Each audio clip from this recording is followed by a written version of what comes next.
भगवत गीता पूरे विश्व के लिए मार्गदर्शक के रूप में विख्यात है।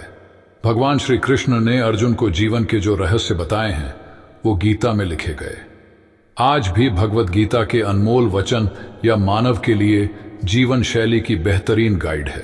जीवन के उतार चढ़ाव में गीता में स्पष्ट रूप से कुछ महत्वपूर्ण ज्ञानवर्धक बातें कही गई हैं। आज की पोस्ट गीता में आप इन संदेशों के माध्यम से आपका जीवन भी अर्जुन की तरह सफल हो और गीता के जरिए आप भी जीवन रूपी युद्ध में विजयी हों। कर्मयोगी वह व्यक्ति होता है जो आध्यात्मिक और सामाजिक दोनों तरह के कर्तव्य निभाता है। सामाजिक कर्तव्य शरीर से पूरे किए जाते हैं जबकि मन ईश्वर से जुड़ा रहता है। जगत गुरु कृपालु जी महाराज कहते हैं, सोचू मन यह कर्म मम सब लखता, हरि गुरु प्यारे साधन भक्ति तत्व। प्रिय दोस्तों, हमेशा यह सोचो कि तुम्हारे सभी कर्म ईश्वर और गुरु द्वारा देखे जा रहे हैं। यह कर्म योग की साधना है जिसके द्वारा हम धीरे धीरे अपने आप को शारीरिक चेतना से आध्यात्मिक चेतना की ओर ऊपर उठाते हैं। कर्म संन्यास उन श्रेष्ठ आत्माओं के लिए है जो पहले ही शारीरिक स्तर से ऊपर उठ चुके हैं। कर्म संन्यासी वह व्यक्ति होता है जो ईश्वर में पूर्ण लीन होने के कारण सामाजिक कर्तव्यों को त्याग देता है और पूरी तरह से आध्यात्मिक कर्तव्यों ईश्वर की भक्ति सेवा के पालन में लग जाता है। कर्म संन्यास की यह भावना लक्ष्मण द्वारा बहुत अच्छे ढंग से व्यक्त की गई थी जब भगवान राम ने उन्हें अपने सांसारिक कर्तव्यों को पूरा करने के लिए कहा था। लक्ष्मण ने राम से कहा, आप मेरे स्वामी, पिता, माता, मित्र और सब कुछ हैं। मैं पूरी शक्ति से आपके प्रति अपना कर्तव्य निभाऊंगा, इसलिए कृपया मुझे मेरे किसी भी शारीरिक कर्तव्य के बारे में न बताइए। कर्म संन्यास का अभ्यास करने वाले लोग खुद को शरीर नहीं मानते और परिणाम स्वरूप वे अपने शारीरिक कर्तव्यों का निर्वहन करने के लिए बाध्य महसूस नहीं करते। ऐसे कर्म संन्यासी अपना पूरा समय और ऊर्जा आध्यात्मिकता को समर्पित करते हैं, जबकि कर्म योगी को अपना समय सांसारिक और आध्यात्मिक कर्तव्यों के बीच बांटना पड़ता है। इस प्रकार कर्म संन्यासी ईश्वर की ओर बहुत तेजी से आगे बढ़ सकते हैं, जबकि कर्म योगी सामाजिक कर्तव्यों से घिरे रहते हैं। कर्मयोगी अपने सांसारिक कर्तव्यों का निर्वहन करते हुए आंतरिक रूप से वैराग्य का अभ्यास करते रहते हैं। इसीलिए वे सकारात्मक और नकारात्मक दोनों परिणामों को ईश्वर की कृपा मानकर संभव से स्वीकार करते हैं। भगवान ने इस संसार को इतनी खूबसूरती से बनाया है कि यह हमें धीरे धीरे उन्नति के लिए सुख और दुख दोनों का अनुभव कराता है। अगर हम अपना नियमित जीवन जीते रहें और जो कुछ भी हमारे सामने आए उसे सहन करते हुए खुशी खुशी अपना कर्तव्य निभाते रहें तो संसार स्वाभाविक रूप से हमें धीरे धीरे आध्यात्मिक उन्नति की ओर धकेलता है। इस अवधारणा को स्पष्ट करने वाली एक प्यारी कहानी है। एक बार लकड़ी का एक टुकड़ा था। वह एक मूर्तिकार के पास गया और बोला, क्या आप मुझे सुंदर बना सकते हैं? मूर्तिकार ने कहा, मैं ऐसा करने के लिए तैयार हूं, लेकिन क्या आप इसके लिए तैयार हैं? लकड़ी ने उत्तर दिया, हाँ, मैं भी तैयार हूं। मूर्तिकार ने अपने औजार निकाले और हथौड़ा और छेनी चलाना शुरू कर दिया। लकड़ी चिल्लाई, तुम क्या कर रहे हो? कृपया बंद करो, यह बहुत दर्दनाक है। मूर्तिकार ने समझदारी से उत्तर दिया, यदि आप सुंदर बनना चाहते हैं तो आपको दर्द सहना होगा। ठीक है, लकड़ी ने कहा, आगे बढ़ो और करो, लेकिन कृपया कोमल और विचारशील रहो। मूर्तिकार ने फिर से अपना काम जारी रखा। लकड़ी चिल्लाती रही, आज के लिए बहुत हो गया, मैं इसे और सहन नहीं कर सकती, कृपया इसे कल करो। मूर्तिकार अपने काम में अडिग रहा और कुछ ही दिनों में लकड़ी एक सुंदर देवता में बदल गई जो मंदिर की वेदी पर बैठने के लिए उपयुक्त थी। इसी तरह दुनिया में अनंत जन्मों तक आसक्ति के कारण हमारा हृदय कठोर और अधूरा है। अगर हम आंतरिक रूप से सुंदर बनना चाहते हैं तो हमें दर्द सहने के लिए तैयार रहना चाहिए और दुनिया को हमें शुद्ध करने का अपना काम करने देना चाहिए। इसीलिए कर्मयोगी भक्ति के साथ काम करते हैं, परिणामों में संतुलन रखते हैं और अपने मन को भगवान में लगाने का अभ्यास करते हैं। इस श्लोक में श्री कृष्ण कहते हैं कि संसार में अपने कर्तव्यों का पालन करते हुए व्यक्ति को धीरे धीरे क्रोध, लोभ और इच्छा से ऊपर उठना सीखना चाहिए। इसके बजाय यदि कोई पहले कर्तव्यों का त्याग कर दे तो मन को शुद्ध करना बहुत कठिन है और शुद्ध मन के बिना सच्ची वैराग्य एक दूर का सपना ही रह जाता है। हम सभी अपने स्वभाव के कारण ही काम करने के लिए प्रेरित होते हैं। अर्जुन एक योद्धा था और अगर वह कृत्रिम रूप से अपने कर्तव्य का त्याग करके वन में चला जाता तो उसका स्वभाव उसे वहां भी काम करने के लिए प्रेरित करता। वह शायद कुछ आदिवासियों को इकट्ठा करके खुद को उनका राजा घोषित कर देता। इसके बजाय अपने स्वाभाविक झुकाव और प्रतिभा को भगवान की सेवा में लगाना अधिक फलदायी होगा। इसलिए भगवान उसे निर्देश देते हैं, लड़ते रहो लेकिन एक बदलाव करो।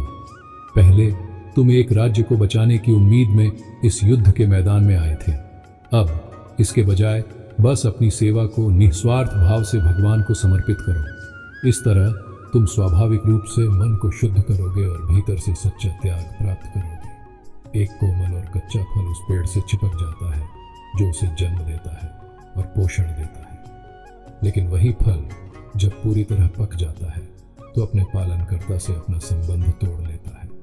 इसी तरह भौतिक अस्तित्व से कर्मयोगी को वह अनुभव मिलता है जो ज्ञान में परिपक्व होता है।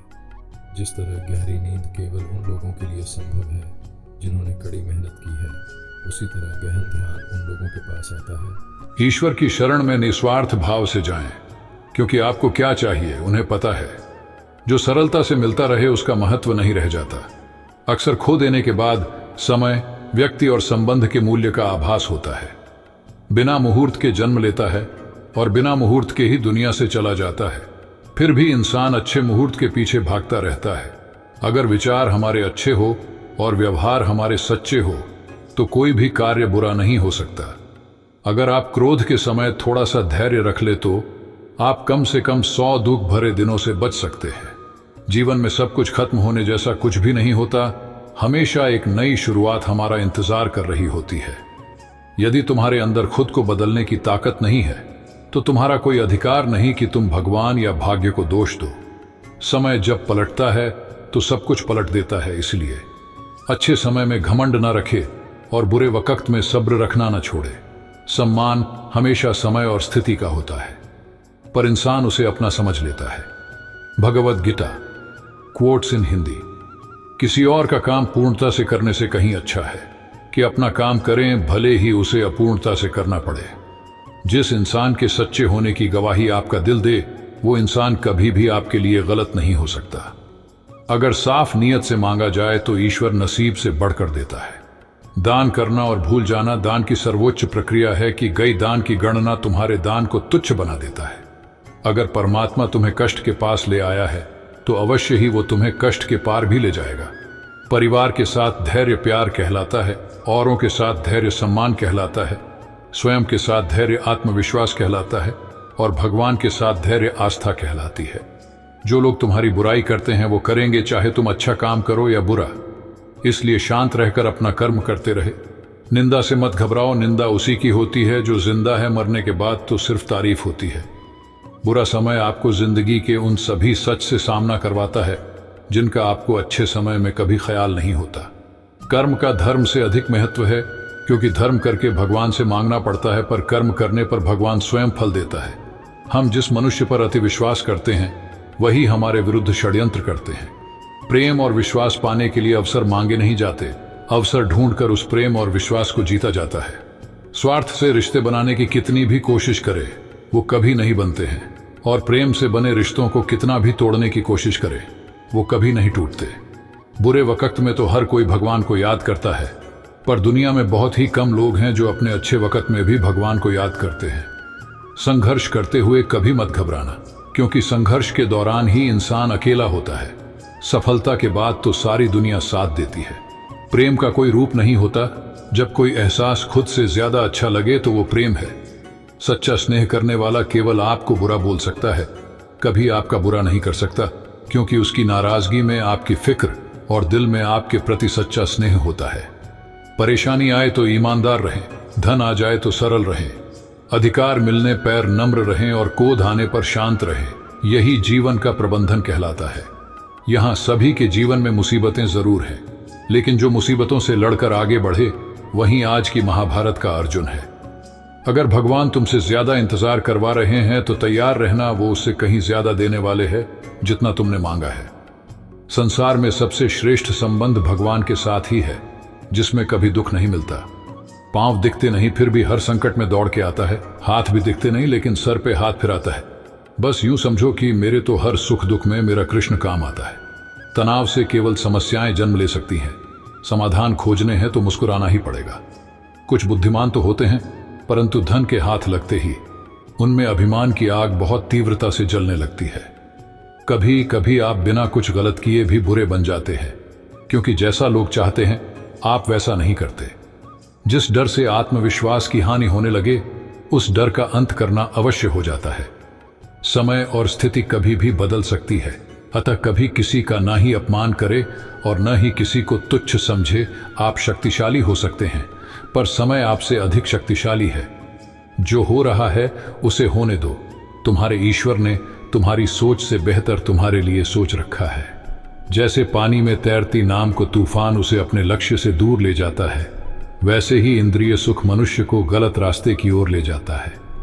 अभिमान को आने मत दो, स्वाभिमान को जाने दो, क्योंकि अभिमान आपको उठने नहीं देगा और स्वाभिमान कभी गिरने नहीं देगा। एक दिन शिकायत आपको वक्त से नहीं बल्कि खुद से होगी कि एक खूबसूरत जिंदगी सामने थी और आप दुनियादारी में उलझे रहे। सच्ची बात है, जिंदगी में दो लोगों का होना बहुत जरूरी है। एक कृष्ण जो ना लड़े फिर भी जीत पक्की कर दे, दूसरा कर्ण जो हार सामने हो फिर भी साथ ना छोड़े। आपकी नीयत से ईश्वर खुश होते हैं और दिखावे से इंसान। अब ये आप पर निर्भर करता है कि आप किसे खुश करना चाहते हैं। जब आप कृष्ण की पूजा नहीं कर पाए तो ये मत समझना समय नहीं मिला। सोचो, आज हमने ऐसा कौन सा काम किया कि भगवान ने अपने सामने खड़ा होना पसंद नहीं किया। अगर साफ नीयत से मांगा जाए तो ईश्वर नसीब से बढ़कर देता है। प्रेम शरीर या सुंदरता को देखकर नहीं होता है, प्रेम हृदय से होता है। जहां दो हृदय मिल जाए वही प्रेम जन्म लेता है। मन को निराश न कर, बस श्री कृष्ण पर तू विश्वास कर। हर पल साथ है मुरली वाला, इस बात का एहसास कर। समस्याएं हमारे जीवन में बेवजह नहीं आती, उनका आना एक इशारा है कि हमें अपने जीवन में कुछ बदलना है। मौन रहना अच्छा है, परंतु अन्याय हो तब नहीं। दुख भोगने वाला आगे चलकर सुख भोग सकता है, लेकिन दुख देने वाला कभी सुखी नहीं हो सकता है। समस्याएं हमारे जीवन में बेवजह नहीं आती, उनका आना एक इशारा है कि हमें अपने जीवन में कुछ बदलना है। सिर्फ अपनी नहीं बल्कि दूसरों की गलतियों से भी सीखो, क्योंकि लक्ष्य बड़ा है और समय कम। जो चीजें तुम्हें रुलाती है वही तुम्हारा मोह है। जो कोई भी जिस किसी भी देवता की पूजा विश्वास के साथ करने की इच्छा रखता है, मैं उसका विश्वास उसी देवता में दृढ़ कर देता हूं। जब परिवार के सदस्य अप्रिय लगने लगे और पराये अपने लगने लगे, तो समझ लीजिए विनाश का समय आरंभ हो गया है। मनुष्य की मानवता उसी वक्त नष्ट हो जाती है जब उसे दूसरों के दुख पर हंसी आने लगती है। जब तक आपकी सोच और विचार अच्छे नहीं हो जाते, तब तक आपके अच्छे दिन नहीं आते। गुरु के पास जाकर विनीत और सेवा भाव से जिज्ञासा करने से गुरु दिव्य ज्ञान प्राप्त करते हैं, जिससे सारी भौतिक समस्याओं से छुटकारा मिलता है। कर्म करने में तेरा अधिकार है, उसके फलों के विषय में मत सोच। इसलिए तू कर्मों के फल का हेतु मत हो और कर्म न करने के विषय में भी तू आग्रह न कर। जो मनुष्य सभी इच्छाओं व कामनाओं को त्याग कर ममता रहित और अहंकार रहित होकर अपने कर्तव्यों का पालन करता है, उसे ही शांति प्राप्त होती है। ज्ञानी पुरुष को चाहिए कि कर्मों में आसक्ति वाले अज्ञानियों की बुद्धि में भ्रम अर्थात कर्मों में अश्रद्धा उत्पन्न न करे, किंतु स्वयं परमात्मा के स्वरूप में स्थित हुआ और सब कर्मों को अच्छी प्रकार करता हुआ उनसे भी वैसे ही करावे। श्रेष्ठ पुरुष जैसा आचरण करते हैं, सामान्य पुरुष भी वैसा ही आचरण करने लगते हैं। श्रेष्ठ पुरुष जिस कर्म को करता है उसी को आदर्श मानकर लोग उसका अनुसरण करते हैं। तू शास्त्रों में बताए गए अपने धर्म के अनुसार कर्म कर, क्योंकि कर्म न करने की अपेक्षा कर्म करना श्रेष्ठ है, तथा कर्म न करने से तेरा शरीर निर्वाह भी नहीं सिद्ध होगा। कोई भी मनुष्य क्षण भर भी कर्म किए बिना नहीं रह सकता। सभी प्राणी प्रकृति के अधीन हैं और प्रकृति अपने अनुसार हर प्राणी से कर्म करवाती है और उसके परिणाम भी देती है। योग रहित पुरुष में निश्चय करने की बुद्धि नहीं होती और उसके मन में भावना भी नहीं होती। ऐसे भावना रहित पुरुष को शांति नहीं मिलती। हमेशा संदेह करने से खूंद का ही नुकसान होता है। संदेह करने वाले व्यक्ति के लिए प्रसन्नता न ही इस लोक में है और न ही किसी और लोक में। निंदा से घबराकर अपने लक्ष्य को कभी न छोड़े, क्योंकि लक्ष्य मिलते ही निंदा करने वालों की राय बदल जाती है। जब इंसान अपने काम में आनंद खोज लेते हैं तब वे पूर्णता प्राप्त करते हैं। अपने आप को ईश्वर के प्रति समर्पित कर दो, यही सबसे बड़ा सहारा है। जो कोई भी इस सहारे को पहचान गया है वह डर, चिंता और दुखों से आजाद रहता है। श्री कृष्ण अर्जुन से कहते हैं, मुझ भगवान में अपने चित्त को स्थिर करो और अपनी सारी बुद्धि मुझ में लगाओ। इस प्रकार तुम निसंदेह मुझ में सदैव वास करोगे। श्री कृष्ण अर्जुन से कहते हैं, यदि तुम भक्ति योग के विधि विधानों का भी अभ्यास नहीं कर सकते तो मेरे लिए कर्म करने का प्रयत्न करो, क्योंकि मेरे लिए कर्म करने से तुम पूर्ण अवस्था सिद्धि को प्राप्त होगे। श्री कृष्ण अर्जुन से कहते हैं, यदि तुम मेरे इस भावनामृत में कर्म करने में असमर्थ हो तो तुम अपने कर्म के समस्त फलों को त्याग कर कर्म करने तथा आत्मस्थित होने का प्रयास करो। श्री कृष्ण अर्जुन से कहते हैं, जिससे किसी को कष्ट नहीं पहुंचता तथा जो अन्य किसी के द्वारा विचलित नहीं किया जाता, जो सुख दुख में, भय तथा चिंता में संभव रहता है, वह मुझे अत्यंत प्रिय है।